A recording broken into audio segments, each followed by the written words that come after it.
اعوذ باللہ من الشیطان الرجیم۔ پناہ مانگتا ہوں میں اللہ کی شیطان مردود سے۔ بسم اللہ الرحمن الرحیم۔ شروع اللہ کے نام سے جو بڑا مہربان نہایت رحم والا ہے۔ دا باٹم لائن کے ناظرین اکرام، السلام علیکم۔ محترم ناظرین، ہم اپنی آج کی ویڈیو میں حضرت بابا فرید الدین مسعود گنج شکر رحمۃ اللہ تعالی علیہ کی چند کرامات آپ کے سامنے پیش کریں گے جو یقیناً آپ کے لیے دلچسپی کا باعث ہوں گی۔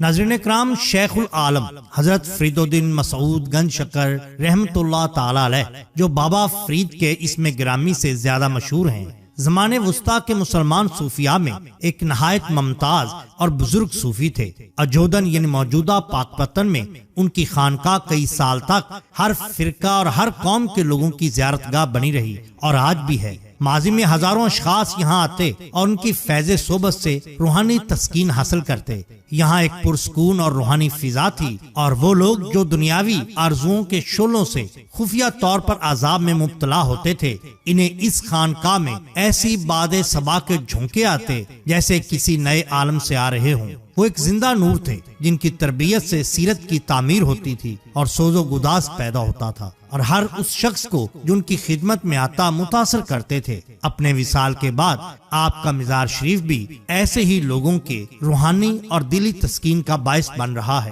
ایک بار سلطان المشائخ حضور بابا فرید سرکار نے فرمایا کہ شیخ سعد الدین ہمویہ رحمۃ اللہ تعالی علیہ نہایت باعظمت بوڑھے بزرگ تھے، لیکن شہر کا بادشاہ ان کا موتقد نہ تھا، یہاں تک کہ ایک دن وہ بادشاہ ان کی خانقاہ کے پاس سے گزرا اور اپنے ایک دربان کو خانقاہ میں بھیج کر اس سے یہ لفظ کہے کہ اس صوفی کو باہر بلائیے۔ دربان خانقاہ کے اندر گیا اور بادشاہ کا پیغام پہنچایا۔ شیخ سعد الدین رحمۃ اللہ تعالی علیہ نے اس کی بات کی جانب توجہ نہ کی اور نماز میں مشغول ہو گئے۔ دربان نے باہر آ کر بادشاہ سے ساری کیفیت بیان کر دی۔ یہ سن کر بادشاہ کا غصہ ایک دم چلا گیا اور وہ شیخ کی خدمت میں حاضر ہوا۔ شیخ اس کے ساتھ انتہائی اچھے طریقے سے پیش آئے۔ دونوں یکجا بیٹھے۔ جہاں یہ دونوں بیٹھے ہوئے تھے وہیں قریب ایک باغیچہ تھا۔ شیخ نے حکم دیا کہ کچھ سیب لائے جائیں۔ کچھ سیب ایک طباق میں رکھ کر لائے گئے۔ شیخ اور بادشاہ دونوں سیب کھاتے جا رہے تھے۔ ایک بڑا سیب اس طبق میں موجود تھا۔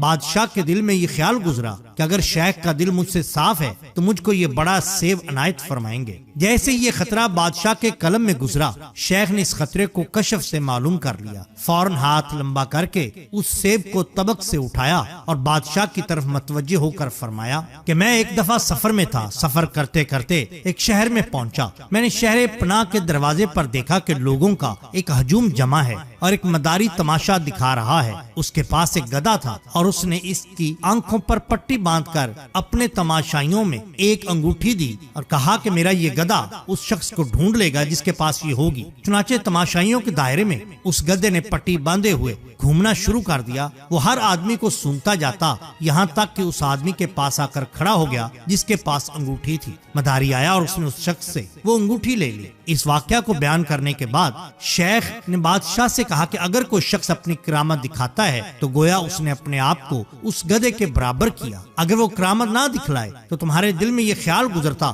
کہ میرا قلب صاف نہیں ہے۔ یہ فرما کر شیخ نے وہ سیب جو ان کے ہاتھ میں تھا بادشاہ کی جانب پھینک دیا۔ ناظرین کرام، حضور بابا فرید الدین مسعود گنج شکر رحمۃ اللہ تعالی علیہ نے بھی کبھی کرامت کا اظہار نہیں کیا، لیکن بعض اوقات ایسے حالات بن جاتے تھے کہ کرامت از خود آپ سے ظاہر ہو جاتی تھی۔ ایسی ایک کرامت کا ذکر ہم یہاں پہ کرتے ہیں۔ حضرت بابا فرید الدین مسعود گنج شکر رحمۃ اللہ تعالی علیہ کے ایک باکمال مرید حضرت خواجہ سیوستانی رحمۃ اللہ تعالی علیہ آپ کی ایک کرامت کا ذکر کرتے ہوئے یوں فرماتے ہیں، ایک دن حضرت بابا جی رحمۃ اللہ تعالی علیہ نے مجھے کپڑے دھونے کے لیے دیے۔ میں ان بابرکت کپڑوں کو لے کر ندی کے کنارے پر آیا اور ان کو خوب اچھی طرح سے دھویا۔ پھر وہ دھلے ہوئے کپڑے لے کر آپ کی خدمت میں حاضر ہوا۔ آپ نے کپڑوں کو دیکھے بغیر مجھ سے فرمایا کہ جاؤ ان کپڑوں کو دوبارہ دھو کر لاؤ۔ میں بڑا حیران ہوا کہ یہ کیا معاملہ ہے۔ میں نے اپنے دل میں خیال کیا کہ آپ کے اس ارشاد میں بھی ضرور کوئی حکمت اور مصلحت ہوگی اور ہو سکتا ہے ان کپڑوں کو دھونے میں مجھ سے کوئی کمی رہ گئی ہو۔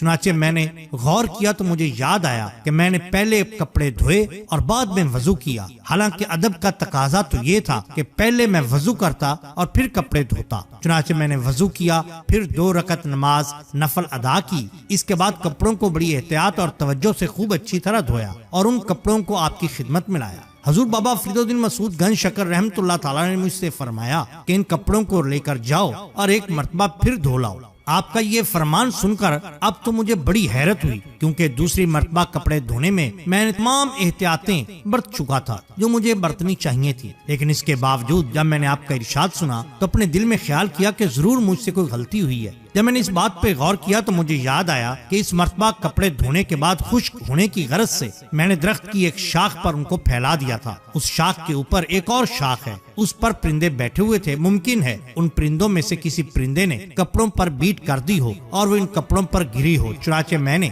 اس مرتبہ کپڑے دھو کر خشک کرنے کے لیے جنگل میں پھیلا دیے، اور خشک ہونے پر جب میں کپڑے واپس لے کر آپ کے پاس آیا تو آپ نے ان کپڑوں کو بصد خوشی قبول کر لیا۔ بعض روایات میں یہ بھی آتا ہے کہ تیسری مرتبہ آپ نے فرمایا کہ تم کپڑے لے کے جاؤ اور ندی کے کنارے رکھ دو اور تھوڑی دیر کے بعد ان کو لے آنا۔ حضرت سیوستانی تھوڑی دیر کے بعد جب وہاں پر گئے تو دیکھا کہ کپڑے دھل کر خشک ہو چکے ہیں۔ ایسے لگتا تھا کہ کپڑے خود بخود دریا میں جاتے اور دھل کر باہر آ جاتے۔ ناظرین کرام، یہ شان ہوتی ہے اولیاء اللہ کی۔